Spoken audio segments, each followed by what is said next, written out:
បាទសួស្តីបងប្អូនទាំងអស់គ្នាបាទសូមណែនាំបងប្អូនឲ្យស្គាល់វីរុក្ខជាតិមួយយ៉ាងដែលបងប្អូននិយមដាំនៅស្រុកស្រែបាទនេះគឺជាដើមជីនាងវងបាទដើមជីនាងវងនេះគឺជារុក្ខជាតិមួយប្រភេទដែលប្រជាជនយើងចូលចិត្តដាំជាពិសេសគឺអ្នកជនបទដាំសម្រាប់ធ្វើជាលក់នេះហើយយើងដាំដូចបានបង្ហាញអញ្ចឹងគឺដាក់ក្នុងកេះស្នូឬក៏ដាក់ដាំជាអណ្ដៅក៏បានដូចគ្នាហើយជីនាងវងនេះគឺវាមានអត្ថប្រយោជន៍ច្រើនប៉ុន្តែខ្ញុំសូមបង្ហាញថាអត្ថប្រយោជន៍របស់វាមានតែ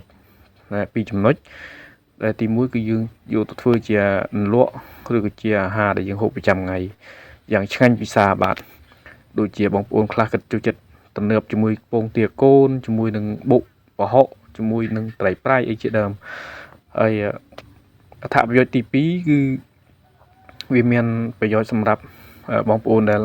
មានបញ្ហាស៊ីតអញ្ចឹងយើងអាចយកមកដាំទឹកក្តៅអ៊ុនៗហើយផឹកជារៀងរាល់ថ្ងៃហើយអាស៊ីតនៅក្នុងខ្លួនរបស់យើងនឹងថមថយចុះបាទបើយើងហូបជាលក់ក៏អាចបន្ថយអាស៊ីតបានដូចគ្នាដែរណាបាទ